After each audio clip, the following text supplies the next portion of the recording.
Welcome to Boil the Frog Slowly, a radio program that goes where corporate media stops, where each week we ask the questions: are politics hazardous to your health? Are the decisions and incremental changes being made by government and industry creating health problems?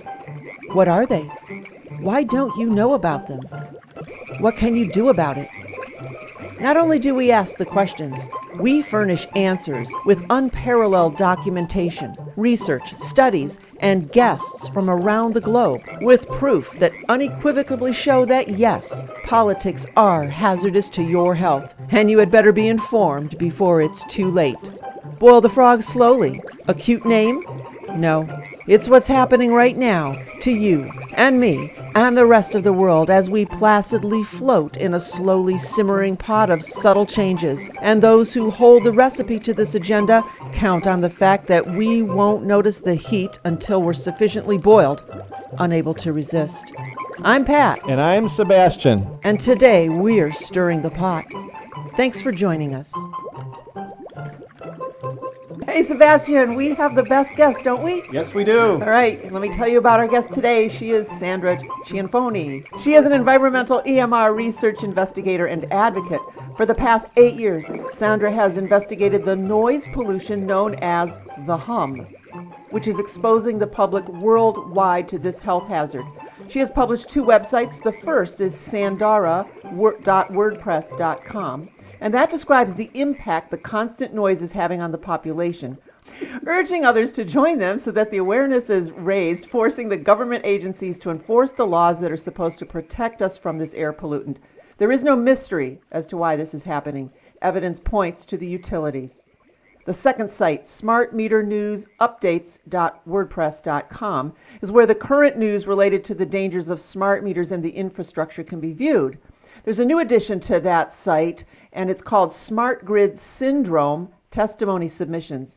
And I too, Sandra, find this of extreme importance as I can also hear the hum and its changing frequencies. And I hope that this angle can bypass the laws that the cell industry has implemented to save themselves, so that we can attack this noise pollution as a public nuisance and as trespass and violation of rights. So let's get started. Welcome to the show, Sandra. Yeah, welcome, Sandra.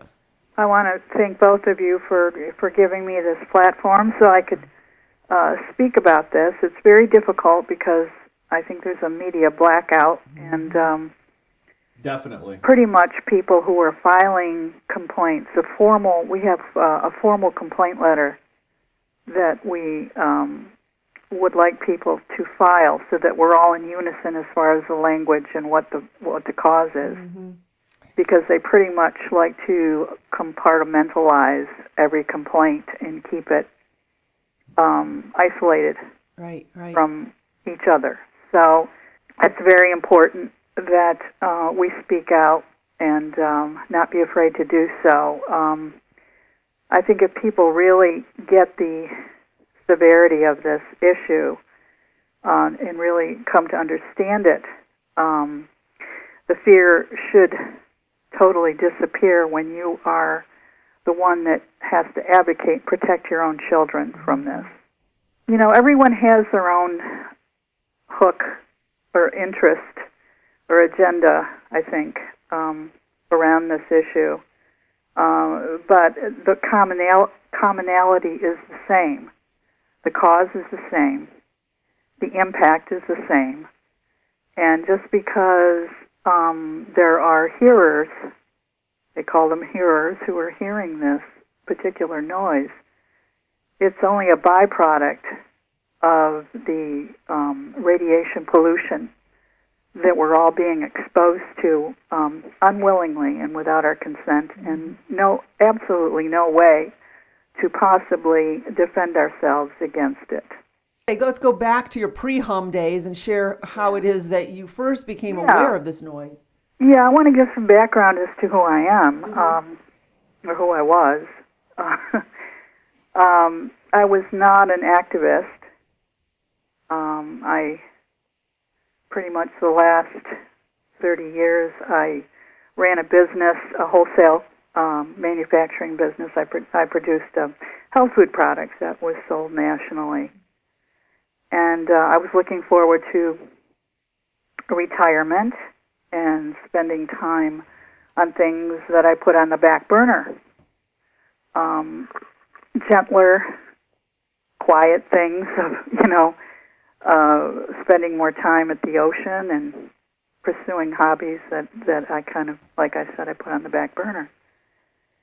And my life as it was normal and great family, friends, wonderful home in the Berkshires, in the Berkshire Hills, where absolutely like Norman Rockwell, a time from the past. It's been preserved.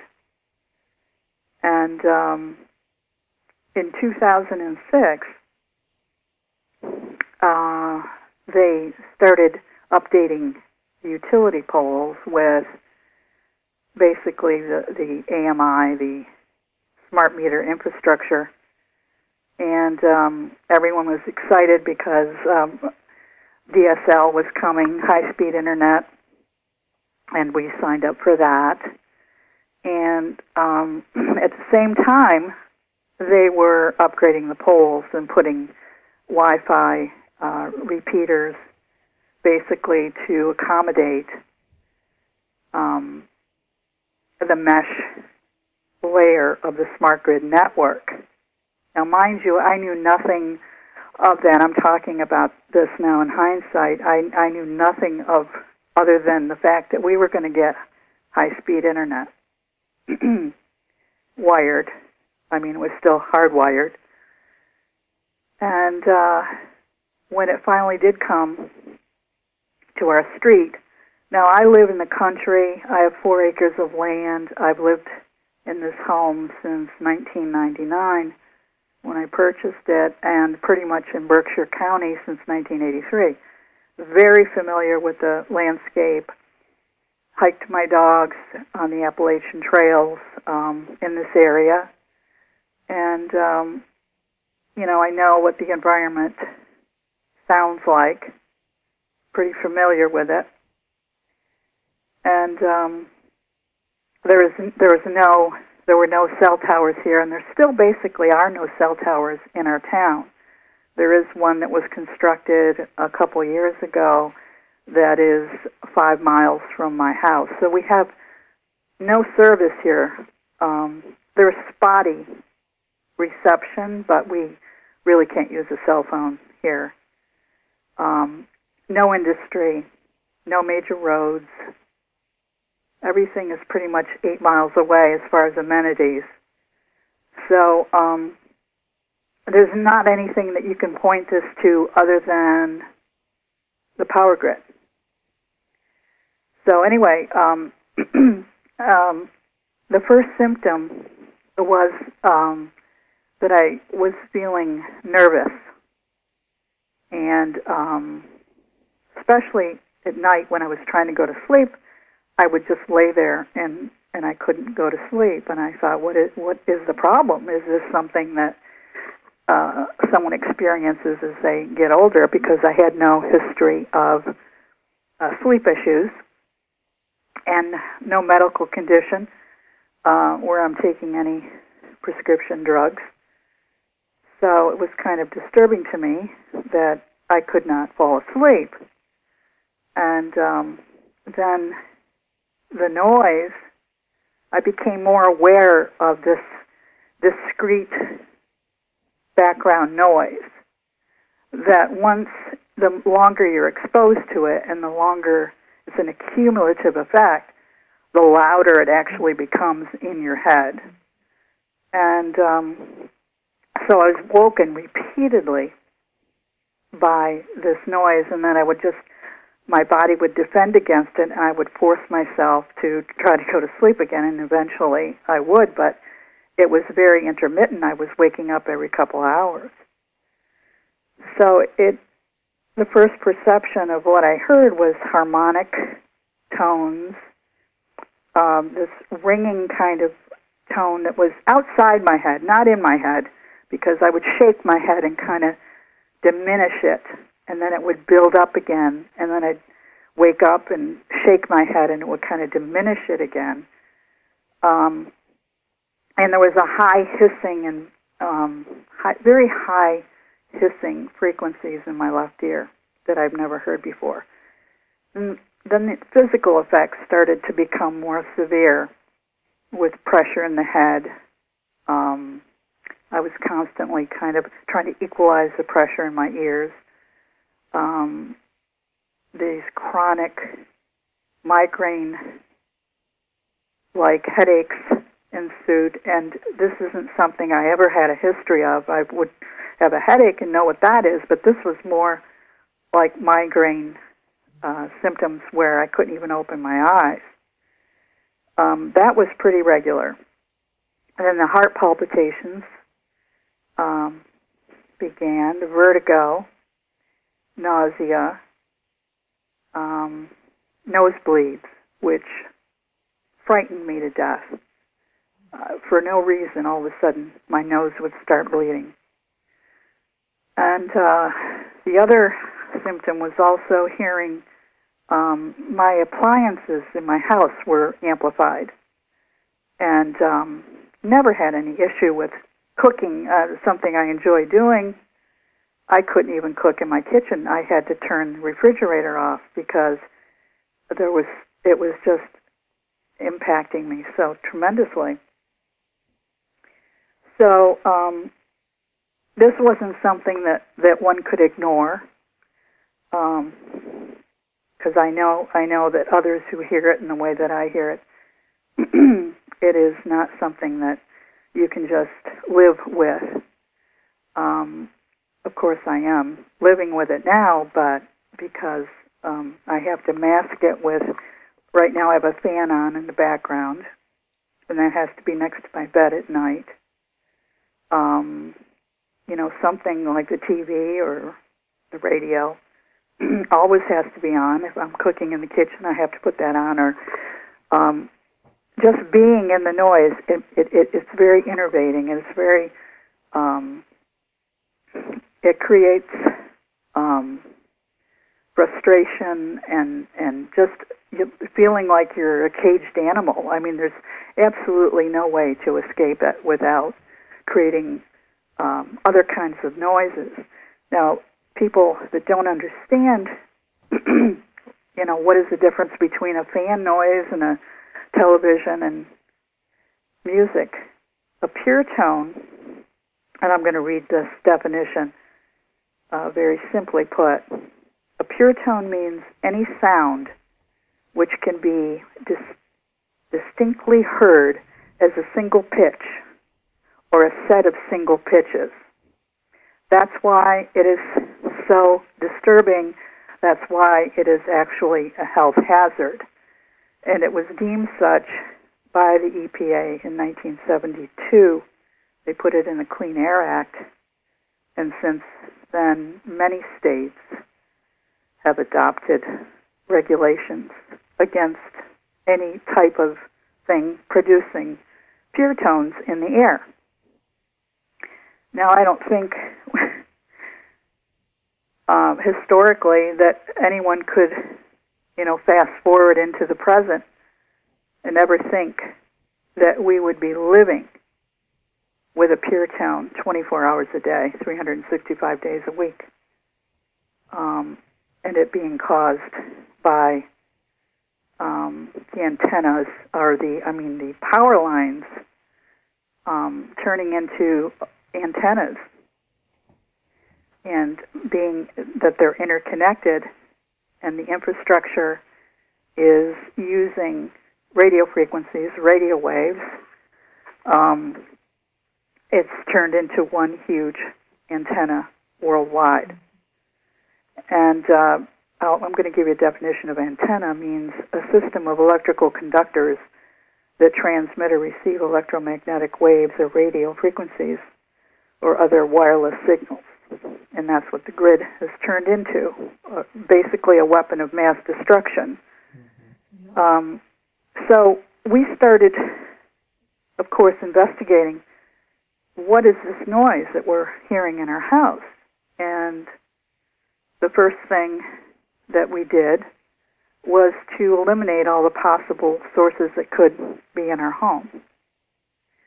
And basically anybody can do this, and I really recommend this to save time so people aren't thinking in circles about this, and that's what a lot of times happens when you're seeking help from those who should be in a position to, or are in a position to help. They put people in the second-guessing frame of mind because you're not getting any kind of assistance that helps you to get to the truth. But anyway, we turned off all the power in our house numerous times, and the noise never went away. And the more I was aware of it, the more I became aware of the fact that it wasn't just inside our home, it was on our property, it was outside, it was in the neighborhood, it was in the town, it was in the next town. And we started filing complaints with the utility company, and they came out several times, and they really were not equipped. I mean, you can't necessarily blame the employees that are just basically maintaining the lines and stuff. They don't have the equipment, they don't have the expertise to test for this type of problem. But they also, I think, are instructed not to admit any problem either because they sent people here numerous times, and it was just watching a dog and pony show. I mean, we came to realize that we weren't going to get the help that we thought we were going to get.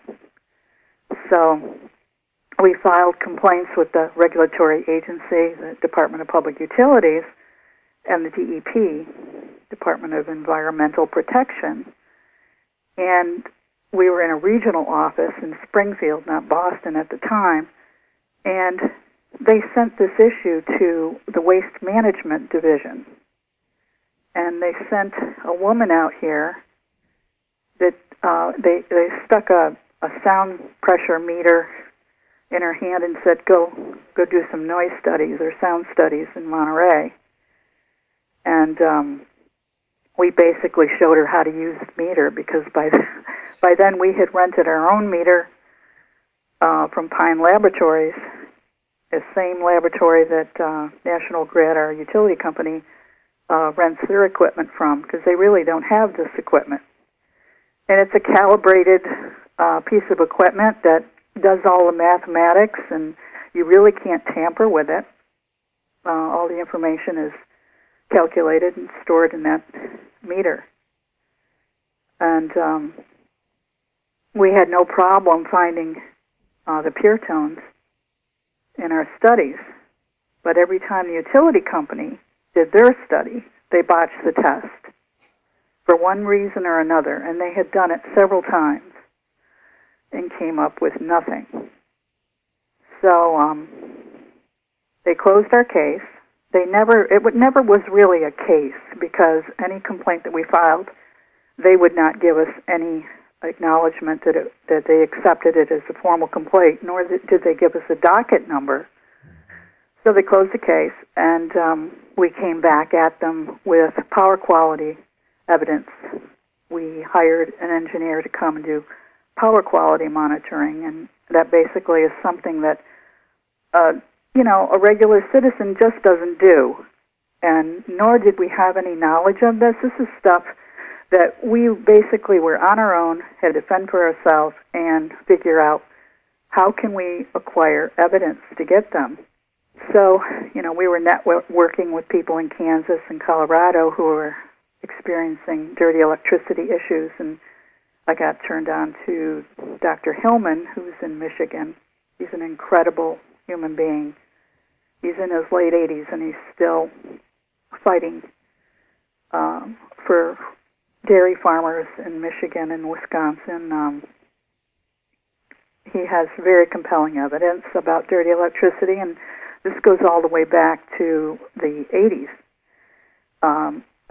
when, in fact, it was a known fact that the power grid was antiquated and really needed serious updating.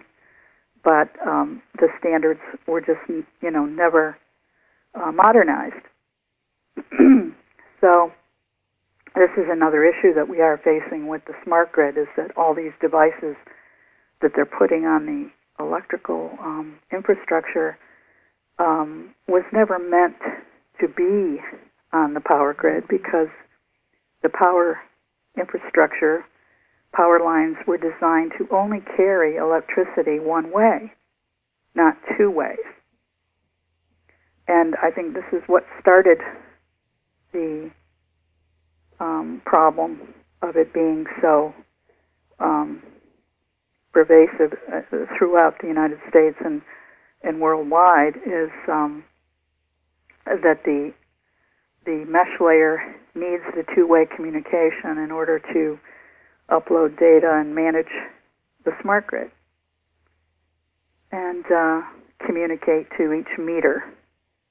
So, Sandra, are you saying that the power lines are acting as antennas, and they're actually picking up the frequencies that are flying through the air and then carrying it on the actual power lines? Yeah. Okay. Yeah. So it's not only in the air, and it is acoustic, by the way. It's electromagnetic and it's acoustic. So it's not only riding on the wires into, radiating through into people's homes through the outlets. It's the noise itself. Now, we're talking about radiation levels, deadly, really serious carcinogenic, bioactive frequencies that are harmful to everybody. So, again, us hearing this is a symptom, is a byproduct of what's really going on. So, I not only hear it, I felt the impact of what that meter did, and I didn't get into that. I'll go back again into history. When the noise began, the utility company came to my house in September of 2006 and switched out our meter to a digital meter. Now, all of our complaints, my hearing the noise, my symptoms, preceded my knowledge of the smart grid technology and of the meter being on my home. We did not discover the meter on the house until 2008.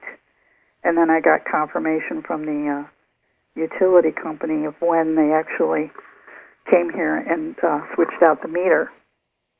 So all of our evidence and our communication with the utility, with basically with the state agencies, because utility companies, they have their what do they call it? Proprietary information. They don't have to release their information, their communication that they have with the state agencies. It's all behind doors. But the state, we really documented all of our emails, all of our phone calls. We reiterated in an email to make sure that it was in writing and that it was there for public record. And that we were interacting with them for a good 3 to 4 years, because when we sent the power quality evidence to them, we were already communicating with the DEP and the Department of Public Health, the director of the Department of Public Health. They actually dropped it in his lap. They tried to get it out of DEP and put it into his lap and say, you deal with them. And basically, this is something they do. They're very happy to talk with you on the phone. They'll talk for hours. But it doesn't mean they're going to do anything. It's basically their MO. They will wear a person down until they just get tired and go away. And that's basically, we knew that they were going to put us through hoops, but we had to go through them. And I really wanted to document that kind of abuse of what they did to us for all those years. And it was all smoke and mirrors because basically they were just going to do what they wanted to do to get the results they wanted, and that's what they did. So when we sent in the power quality evidence, we didn't have our noise evidence yet. I was still working on that and trying to figure out how to do this without going broke, because the state expected us to hire the engineers to do the investigation. And who do you hire? I mean, do you hire somebody that can't hear this noise, who doesn't know what you're talking about? And who is really specialized enough to understand what is going on here, because historically this never existed before in this capacity. So finally the DPU was sent the power quality evidence, and it raised the eyebrows of the engineers enough that the lead team player, Barbara Quetz, who, by the way, signed the air pollution law with the pure tone regulations in it. She signed that bill, or that regulation, into law in 1990. And this is the person we were dealing with about the pure tones. Wow. And she just didn't seem to grasp or want to. It's hard to really know if what they know, how much they know. I'd like to give them the benefit of the doubt. But when you're ignorant of something and someone brings you information, it's your responsibility to learn about it and to come up to speed, not continue to act ignorant. And that's pretty much the face of the state agencies, because they're in alliance with the utilities. So obviously that you found a possible very important loophole in that law with the pure tone information, and what you're saying is because you actually interacted with the person that signed that, they didn't really even know what they did there. They didn't know that in the future that could hinder them from rolling out their new technology. Exactly. I think you hit it right on the head, Sebastian, because I feel like that little harmonic cat that keeps jumping up.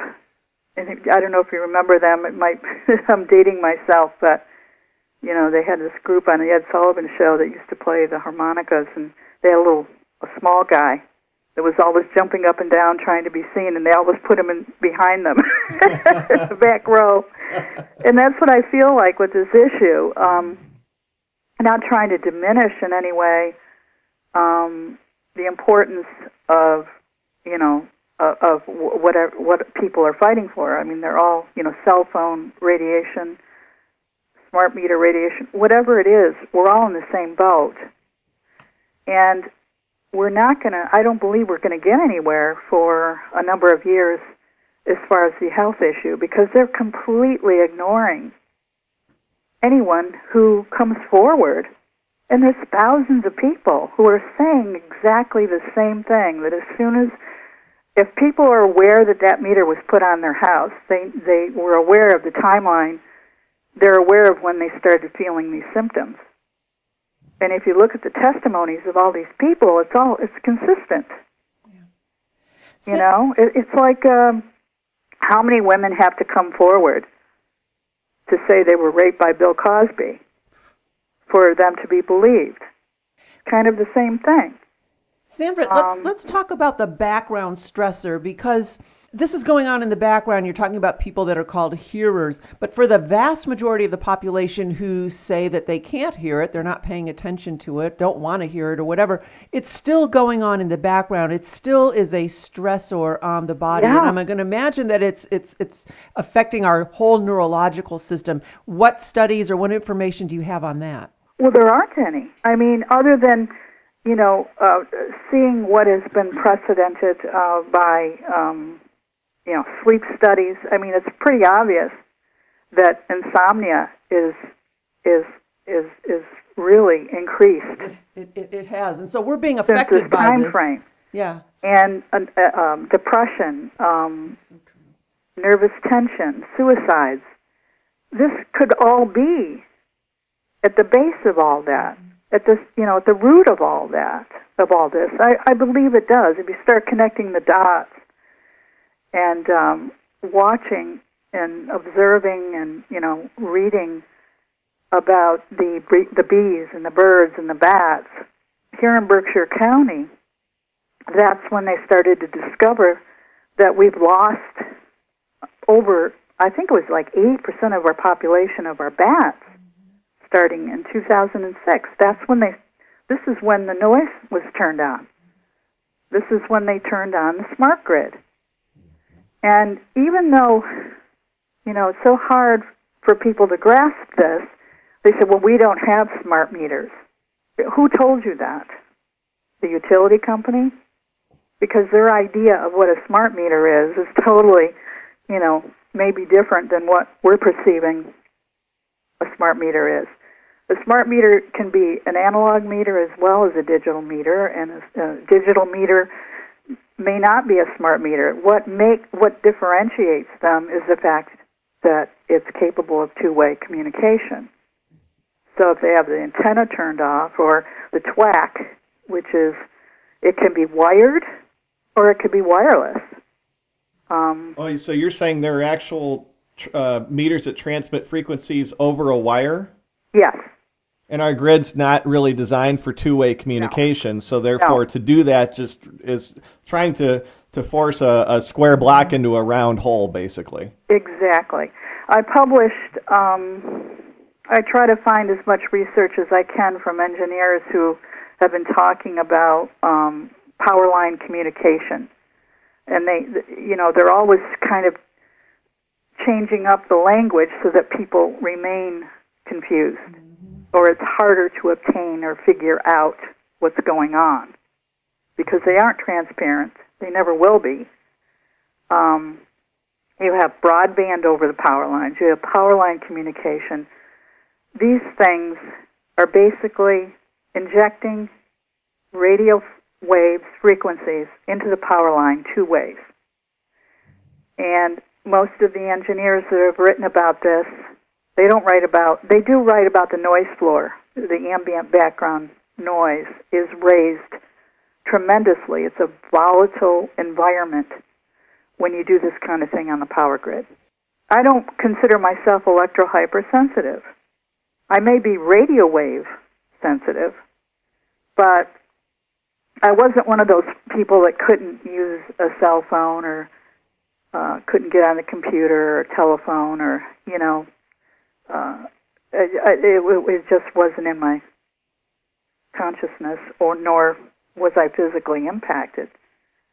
It wasn't until the meter was put on the house that I did become sensitive. Yeah. I think a lot of people don't know why they're feeling what they're feeling. Well, Sandra, before we move on, I just wanted to bring up a point that was brought to me by Curtis Bennett just recently. He's the thermo guy up in From Canada. Mm-hmm. And as far as these radio frequencies on the power lines, he's really producing a lot of compelling documentation showing that it causes physical damage to the power grid, to actual physical electrical circuits and components. Yeah, there's a safety issue there. Huge safety issue. Definitely. Huge. And we saw that in our power results, because we had tremendous power surges in the really what it did was it took snapshots for a week of what they were sending to our house. Not from our end, but what the utility company was sending. And it failed the iFlicker compliance. It's such low voltage that people don't even notice a lot of times when the light is even flickering. It showed it revealed tremendous surges and swells. And it's damaging the infrastructure of our homes. And it also showed 180 hertz dominant, that was a third harmonic. It's the third harmonic of the 60 hertz. So when you have a 60 hertz that isn't clean, the sine wave is not clean, you're going to have the multiples of 60 hertz, 120, 180, and so forth and so on, all the way up infinitum.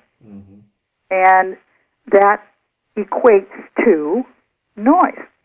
So that proved right there how noisy our environment was by our power quality. We also did our pure tone studies, which is a whole other area of science in the way that you acquire data, but the results were the same, noise. Then I since 2008, I have been recording the noise. And I took the advice of an electrical engineer in New Jersey. He told me what type of device to look for to buy, what kind of recorder, with a high resolution, condenser microphones, and it has to be. You really have to do this pragmatically when you do the recordings, because you want the optimal environment as far as low noise floor. And where I live is a perfect place to capture this because it is so quiet here at night, other than this noise. And so I was very successful at recording the noise. Well, then I found, what am I going to do with this? What am I going to do with the results? Well, I have to have somebody who is an expert analyze this.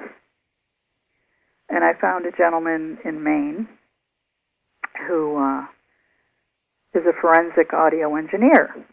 Now, I was afraid to even contact him for a year because I just don't have those kind of resources to, open-endedly have these people come and do what they want. They most of the time will not get the results that you desire, but you still have to pay for the bill. So regardless of what they find or not find, it may not always work out to your benefit. But I felt that I had something. I was willing to invest in it when I felt the outcome was going to, be positive for us. So he was kind enough, because usually to even retain him is $10,000.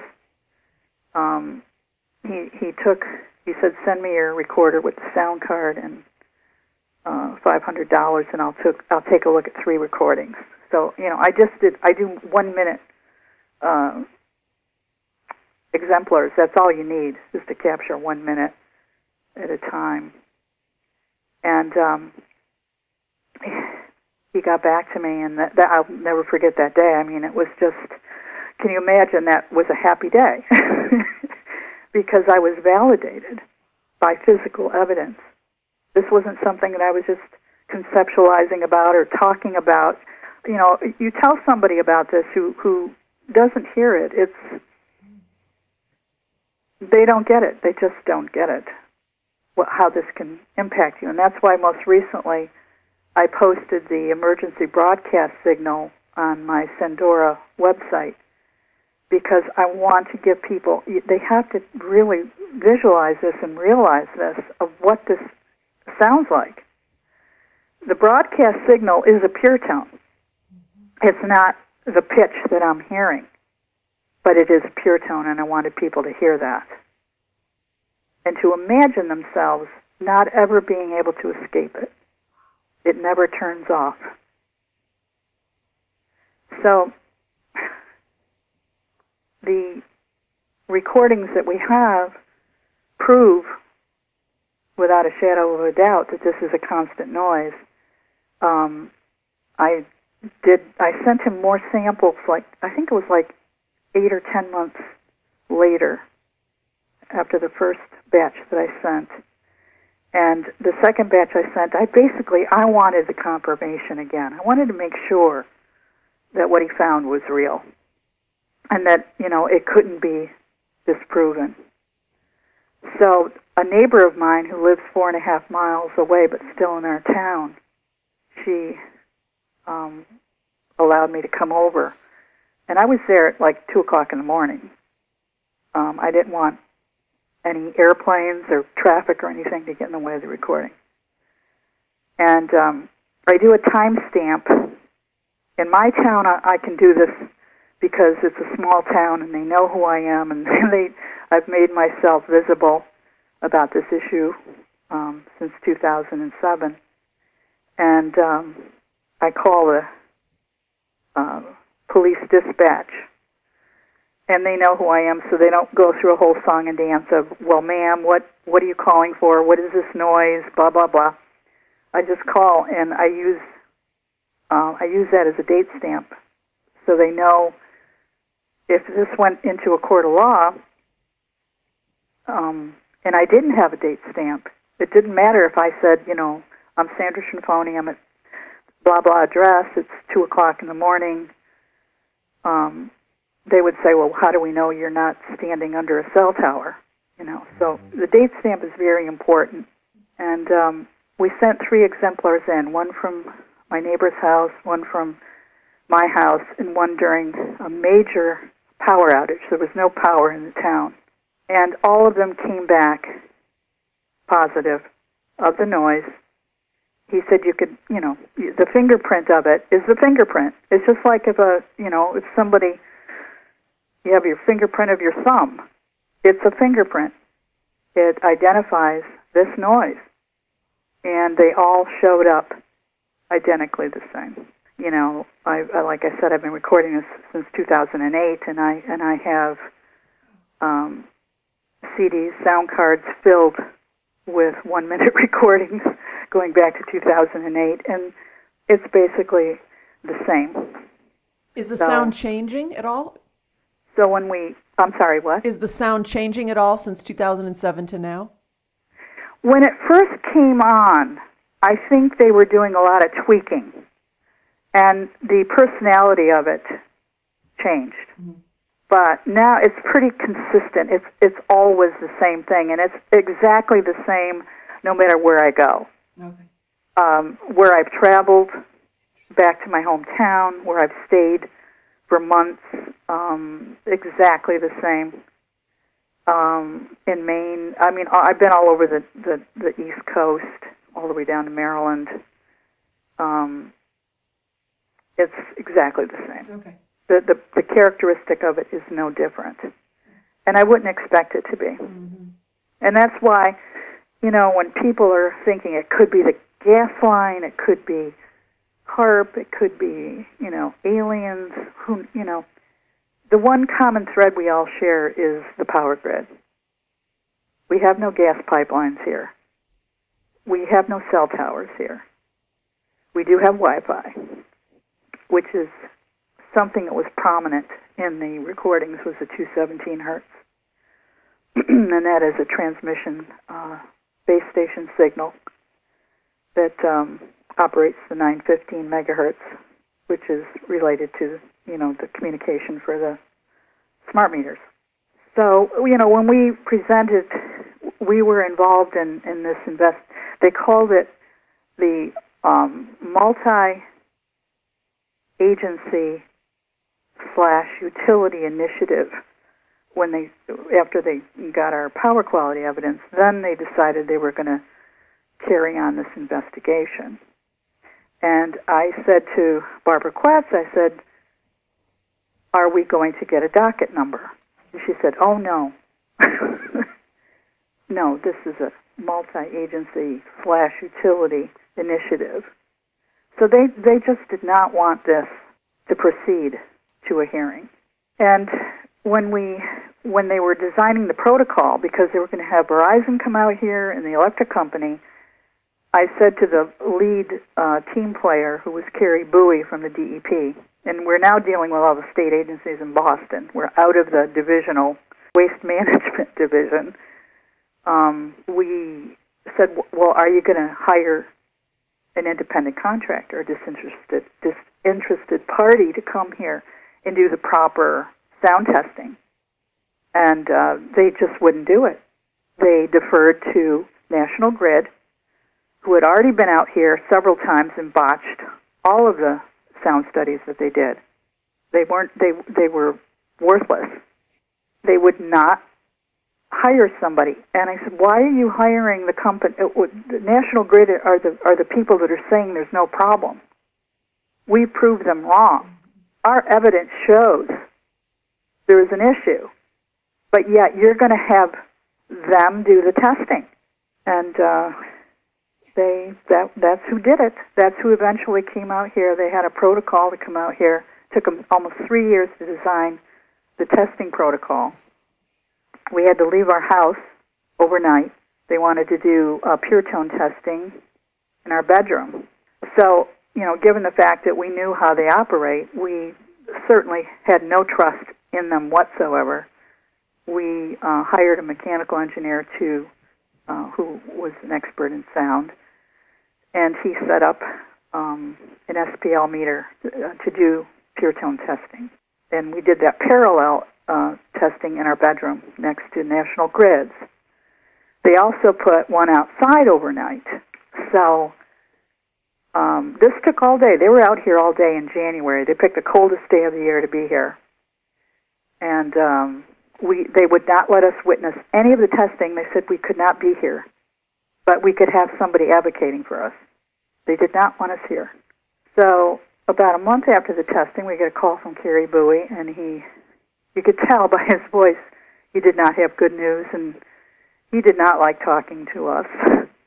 He said, I have to report that National Grid, the meter that they set outside for the overnight pure tone testing, they only set for 1 minute. So there was no data collected. Oh. And the one in the bedroom that was parallel to ours, they measured for broadband noise, which is totally different. This is not a broadband noise. This is a narrowband noise. That's why it's discrete. I mean, if somebody drives by your house with a boom box and the decibel level is up to 100 decibels, well, everybody is going to hear that. And this isn't the case with a pure tone. You can, some people are afraid to even ask their neighbor if they hear what they're hearing. Mm-hmm. Because some people hear it, some people don't. So, of course, the next common sense thing was, here you took 3 years to come out here. You did not complete the protocol. And I would think in order to make an educated report, conclusion, you have to finish the testing. They never came back. Mm-hmm. And 11 months later, 11 months after that, we got a letter saying they were closing the case. So they didn't even measure the pure tone, which is the one... They did snapshot testing down at the road. My driveway is like 1/10 of a mile long, so we weren't here anyway, but they were down at the bottom of the driveway there on the street. And they did snapshots, and they did admit that they captured pure tones. Well, right there, they should not be in the air. They shouldn't even be there. It's not a natural occurrence. It's a man-made noise. Right. And it should have raised their eyebrow right there, to come back.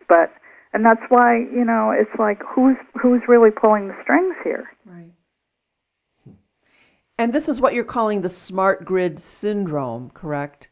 So that I coined that phrase because I thought it would be I think it's a good thing. I think it's a great idea, and you say that to help medical providers at least put some kind of a parameter around it. Put a name, name to it. Exactly. Yeah. I think what that might do, I mean, they're not going to know what that is, but maybe it will prevent them from diagnosing something else and then giving that potential patient drugs or, psychotropic drugs or telling them they're crazy or... Well, many people people contact us every day across the country. I get emails from people around the world. And I sometimes wonder, why am I doing this? Most of the days are very frustrating because by now I thought there would be a larger number of people angry about this and wanting to fight this. There is a lot of apathy out there.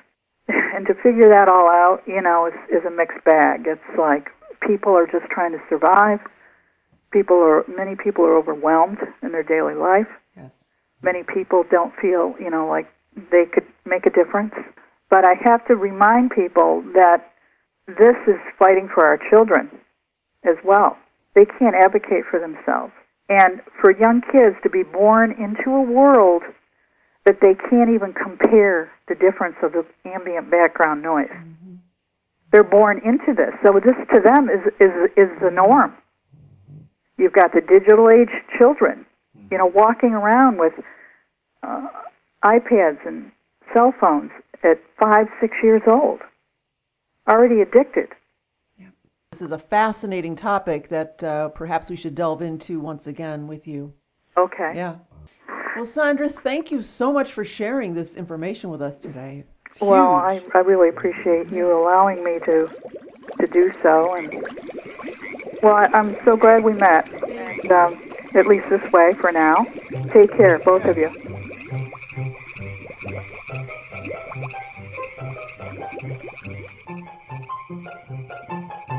Well, thank you for joining us on Boil the Frog Slowly Radio.